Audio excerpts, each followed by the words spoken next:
Assalamualaikum warahmatullahi wabarakatuh.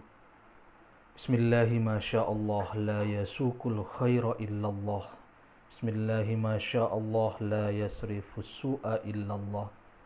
Bismillahi masyaallah ma kana min ni'matin faminallah. Bismillahi masyaallah la hawla wa la quwata illa billah. Alhamdulillahi rabbin nas, malikin nas, ilahin nas. Wassalatu wassalamu ala ashrafin nas Sayyidina Muhammadin habibi wa qurrati a'yunin nas wa ala alihi wa sahbihi wa ummatihi khairin nas amma ba'd. Pemirsa yang dirahmati Allah subhanahu wa ta'ala, pada kesempatan yang lalu saya berbicara tentang MUU, kesepakatan antara kita selaku manusia kepada Allah subhanahu wa ta'ala. Kali ini saya akan berbicara tentang MUU atau kesepakatan antara iblis dengan Tuhan. Kenapa hal ini penting untuk dibahas? Karena ini merupakan turunan dari MUU antara manusia dengan Tuhan, maka muncullah juga MUU antara iblis dengan Tuhan. MUU atau kesepakatan perjanjian antara iblis dengan Tuhan terkait dengan penciptaan umat manusia, dalam hal ini Bapak Adam, termaktub dalam surat Al-A'raf, panjang sekali, ayat 11 sampai 18 yang berbunyi demikian. A'udzubillahi minasyaitonirrajim. Bismillahirrahmanirrahim. Walaqad khalaqnakum tsumma sawwarnakum Summa kulna lil malaikati isjudu li adama fasajadu illa iblis lam yakum minas sajidin. Ayat 11 mengatakan bahwa sungguh telah kami menciptakan kalian, dalam hal ini adalah Bapak Adam. Summa sawwarnakum, kemudian kami bentuk jasad kalian. Setelah Allah menciptakan Bapak Adam, kemudian dibentuklah fisiknya, sebagaimana riwayat yang telah kita pahami bersama. Ketika sempurna pembentukan Bapak Adam itu, Allah kemudian memerintahkan, qulna lil malaikati isjudu li adama. Kata Allah, kami perintahkan kepada seluruh malaikat untuk bersujud kepada Nabi Adam. Fasajadu illa iblis, maka mereka semuanya bersujud, illa iblis, kecuali iblis. Hanya iblis yang tidak nutut, hanya iblis yang tidak manut kepada perintah Allah subhanahu wa ta'ala. Lam yakum minas sajidin, dia tidak termasuk orang yang bersujud. Allah kemudian bertanya, qala ma mana'aka alla tasjuda id amartuk. Kata Allah, wahai iblis, apa yang menghalangi dirimu, apa yang membuatmu segan, tidak mau menurut perintahku untuk bersujud kepada Adam, padahal aku sudah perintahkan. Jawaban iblis adalah, qala ana khairum minhu khalaqtani min nar wa khalaqtahu min tin. Kata iblis, saya ini lebih mulia daripada Adam. Engkau menciptakan aku dari cahaya, dari api, ya. Engkau menciptakan aku dari api, wa khalaqtahu min tin, sementara engkau menciptakan Adam dari tanah. Pemirsa yang dirahmati Allah subhanahu wa ta'ala, tentu jawaban iblis ini memancing dalam tanda kutip emosi dari Allah subhanahu wa ta'ala. Ayat selanjutnya menjelaskan ayat 13, qala fakhbitu minha fama yakunu laka an tatakabbaru fiha fakhruj innaka minas sagirin. Kalau begitu, fakhbitu minha, turun kamu, minggir kamu, minggat kamu dari surga. Fama yakunu laka anta takabbara fiha, kamu itu tidak layak menyombongkan diri di dalam surga. Fakhruj innaka minas sagirin, keluar kamu dari surga karena kamu itu termasuk orang yang hina. Itu ungkapan atau jawaban dari Allah subhanahu wa ta'ala ketika iblis tidak mau bersujud kepada Adam atas dasar perintah Allah. Dia justru sombong mengatakan bahwa aku lebih mulia daripada Adam karena aku diciptakan dari api, sementara Adam diciptakan dari tanah. Pemirsa yang dirahmati Allah subhanahu wa ta'ala, apakah iblis menyerah begitu saja? Tidak. Di sini kemudian muncul MUU, muncul kesepakatan tawar-menawar antara iblis dengan Tuhan. Dimulai dari permintaan iblis pada ayat 14-nya, qala anzirni ila yaumi yub'atsun. Qala, berkata iblis, anzirni, tolong tangguhkan saya, tolong berikan saya kesempatan. Sampai kapan?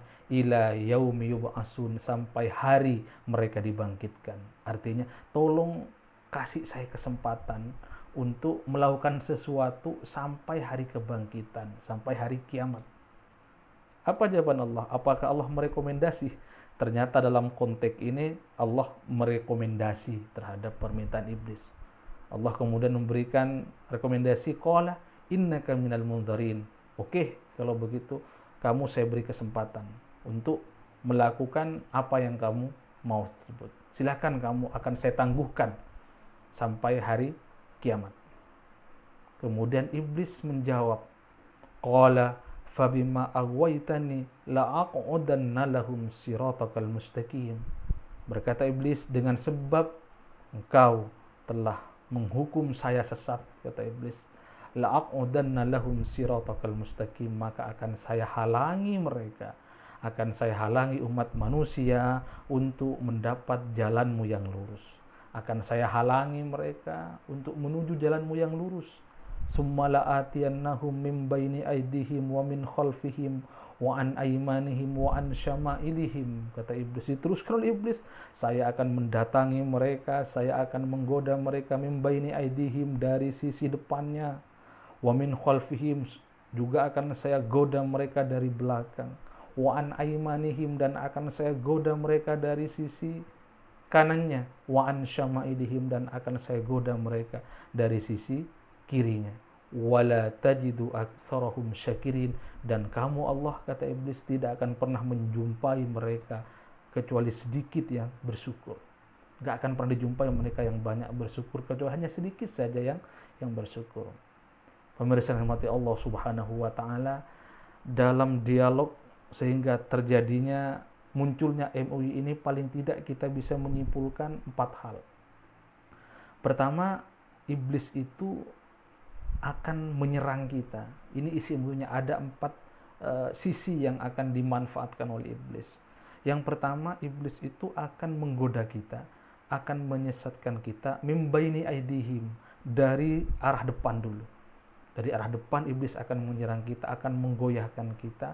Apa yang dipancing, yang menjadi umpan dari arah depan tersebut, tentunya dengan menanamkan keraguan-raguan tentang kehidupan akhirat. Kita dibuat ragu bahwa akhirat itu ada. Kita dibuat ragu bahwa tidak ada akhirat. Kita ini hanya selesai di dunia.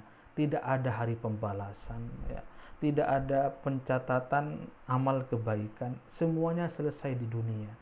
Tidak ada balasan akhirat. Itu artinya kita dibuat ragu bahwa kelak itu akan ada hari pembalasan. Itu namanya kita digoda dari sisi depan.